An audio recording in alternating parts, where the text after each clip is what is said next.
চ্যাপ্টারটা পড়বো তার নাম হচ্ছে ইলেকট্রোস্ট্যাটিক, বাংলায় যাকে বলা হচ্ছে কি স্থির তড়িৎ।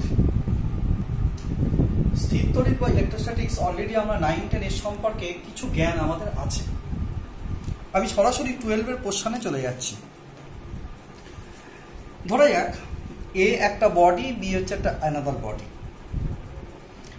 এ বস্তুটাও নিস্তড়িৎ, বিটাও নিস্তড়িৎ, অর্থাৎ এর উপরে চার্জ 0, বির উপরেও কিন্তু চার্জ হচ্ছে 0। কেন এমন হলো? না, এ বস্তুর মধ্যে যতগুলো অ্যাটমস বা পরমাণু আছে, প্রত্যেকটা পরমাণুতেই যতগুলো প্রোটন ঠিক ততগুলো ইলেকট্রন বর্তমান।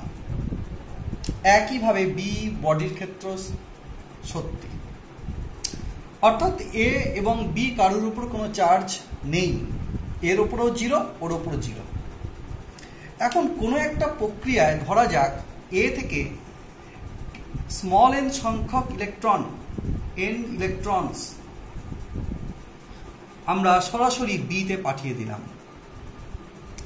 তাহলে এ বডিতে কি হলো? এর যতগুলো প্রোটন ছিল তার থেকে এন সংখ্যক ইলেকট্রন কমে গেল, আর এখানে এন সংখ্যক স্মল এন সংখ্যক ইলেকট্রন বাড়তি হয়ে গেল। অর্থাৎ এর উপরে চার্জ হলো প্লাস এন ই, আর এর উপরে চার্জ হলো মাইনাস এন ই। অর্থাৎ আমরা এই জাস্ট ঘটনা থেকে আমরা বুঝতে পারছি যে এ এবং বি উভয় বডিতে কিন্তু চার্জের পরিমাণটা সমান এন ইন্টু ই, যেখানে ই হচ্ছে ইলেকট্রনের charge, E equal to charge on electron, charge on electron, একটা ইলেকট্রনের উপর যে চার্জ আছে। এই ঘটনাটা থেকে আমরা দেখতে পাচ্ছি যে টোটাল চার্জ কিউ সবসময় ইলেকট্রনিক চার্জের একটা সরল গুণিতক, স্মল এন হচ্ছে একটা সরল গুণিতক। কারণ আমরা যখন এ থেকে বিতে ইলেকট্রন নিয়ে যাব, আমরা কিন্তু একটা 1.5 সংখ্যক বা 3.9 সংখ্যক ইলেকট্রন নিয়ে যেতে পারবো না। হয় সেটা একটি হবে, কিংবা দুটি ইলেকট্রন, কিংবা তিনটি, এরকম ভাবে একটা সরল গুণিতক হবে। অর্থাৎ দেখা যাচ্ছে যে কোনো বডিতে কিন্তু চার্জ ক্যাপিটাল কিউ সেটা সবসময় ইলেকট্রনের চার্জের একটা সরল গুণিতক হবে। দিস ফ্যাক্ট ইজ কল্ড, এই ঘটনাকে বলা হয় charge is quantised, charge is quantised. তাহলে আমরা বুঝতে পারলাম যে কোয়ান্টাইজড কথাটা অর্থটা কি, চার্জ ইজ কোয়ান্টাইজড কথাটা অর্থটা কি। যাই হোক, এরপরে আমি যে কনসেপ্টটা দেব সেটা হচ্ছে ডাইপোলের কনসেপ্ট। কারণ আমরা এই ক্লাস 12-এ যে পড়াশোনাটা করব সেখানে একটা মেজর পোর্শন হচ্ছে ডাইপোলকে নিয়ে ডিসকাস করা আছে। ফার্স্ট আমি খুব অল্প কথাতেই চলে যাচ্ছি, what is dipole. Dipole dipole dipole কথাটা অর্থটা কি? ডাইপোলের কথা অর্থ হচ্ছে, ডাই মানে দুই, পোল মানে মেরু।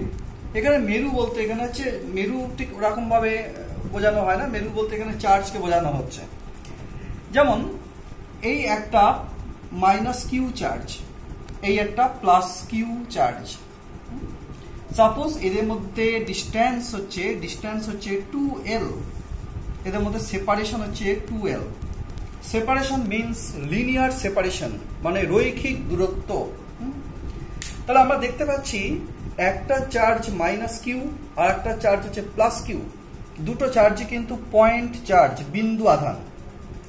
তাহলে দুটো বিন্দু আধান বা পয়েন্ট চার্জ যাদের কোয়ান্টিটি বা পরিমাণটা সমান, কিন্তু তাদের ক্যারেক্টারটা অপোজিট, দ্যাট ইজ একজন নেগেটিভ আর একজন পজিটিভ, এবং তারা একটা নির্দিষ্ট দূরত্বে অবস্থান করছে। সে আমি ডিস্টেন্সটা ধরে নিয়েছি 2L। তাহলে এই সংস্থা বা এই যে সিস্টেম, এই সিস্টেমকে বলা হচ্ছে ডাইপোল। তাহলে ডাইপোলের একটা ডাইপোল মোমেন্ট থাকে, ডাইপোল মোমেন্ট থাকে একটা। সেই ডাইপোল মোমেন্ট কত?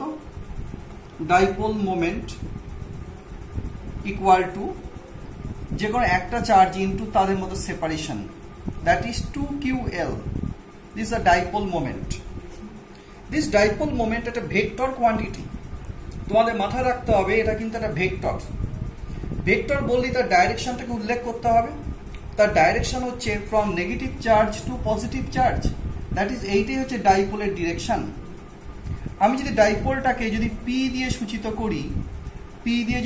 করি, তাহলে পি হচ্ছে একটা ভেক্টর, যে P vector direction from minus to plus, negative to positive charge. বোঝা গেল? ডাইপোলকে বাংলা বলা হয় দ্বিমেরু। ডাইপোলকে বাংলা বলা হয় দ্বিমেরু।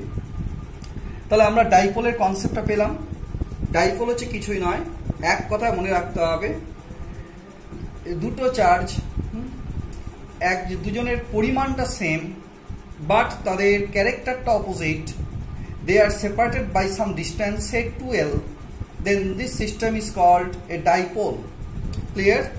Where dipole moment, প্রত্যেকটা ডাইপোল একটা ডাইপোল মোমেন্ট থাকে, যে ডাইপোল মোমেন্টের ভ্যালু তাকে আমি পি দিয়ে যে রিপ্রেজেন্ট করি, এখানে লেখাটা ছোট হয়ে গেছে, স্মল পি দিয়ে যে রিপ্রেজেন্ট করি, then small P equal to হবে যে কোনো একটা চার্জকে নাও, চার্জের পরিমাণটাকে নাও, দ্যাট ইজ স্মল কিউ নাও, তার সঙ্গে তাদের মধ্যে সেপারেশন 2l কে মাল্টিপ্লাই করো, দ্যাট ইজ এক্ষেত্রে dipole moment P equal to 2ql, এবং this dipole moment is a vector quantity, যে ভেক্টরের ডাইরেকশন হচ্ছে from minus to plus, that is negative to positive. এইটা হচ্ছে ডাইপোলের ডাইরেকশন। আমি পরবর্তীকালে সুযোগ যদি পাই তখন এই ডাইপোলগুলো সম্পর্কে আরও ভেঙে বিস্তারিত বলার চেষ্টা করব। এখন এই ভিডিওতে আর বেশি লেন্দি করা তো মুশকিল, সেই জন্য আমি একটু সংক্ষেপেই বলতে যাচ্ছি। যাই হোক, এবার আমরা চলে আসবো কুলম্বস ল চ্যাপ্টারে। ফার্স্টে কুলম্বস ল পড়তে গেলে, কুলম্বস ল এইটা নিয়ে আমরা এবার ডিসকাস করব, বা কুলম্বের সূত্র। কুলম্বের সূত্র কিন্তু এটা applicable only for, this is applicable only for point charges, only for point charges, point charges। এই কথাগুলো কিন্তু খুবই গুরুত্বপূর্ণ। পয়েন্ট চার্জের জন্য কুলম্বস লটাকে অ্যাপ্লাই করা যায়। কুলম্বের লটা কি? ধরো এক দুটো চার্জ আছে, পয়েন্ট চার্জ অবভিয়াসলি, একটা Q1 আর একটা চার্জ হচ্ছে প্লাস Q2 ধরলাম, তাদের মধ্যে সেপারেশন R। তাহলে যেহেতু দুটো চার্জের ক্যারেক্টার সেম, তাহলে একে অপরকে রিপেল করবে। রিপেল মিনস হচ্ছে বিকর্ষণ করবে। Suppose Q1 charge Q2 চার্জকে F force apply করে রিপেল করছে, then Q2 also apply the same force, same repulsive force F on Q1. According to Coulomb's law, this F is proportional to Q1 into Q2, Q1 into Q2, অর্থাৎ এই দুটো চার্জের প্রোডাক্টের সমানুপাতিক, and also inversely proportional to the square of the separation between the 2 point charges, that is F is proportional to 1 by R square, 1 by R square. আমরা loss of joint variation যদি apply করি, তাহলে এখান থেকে আমরা বলতে পারি this F is proportional to Q1 Q2 by K into R square, sorry proportional to R square, proportional to R square. Clear? এবারে আমরা সবাই জানি যদি এই প্রপোর্শন সাইনটাকে তুলে দিই, তাহলে আমরা একটা কনস্ট্যান্ট চলে আসে। কিন্তু এখানে মজার ব্যাপার, এই কনস্ট্যান্টটা কিন্তু দুটো সিস্টেমে দুরকম।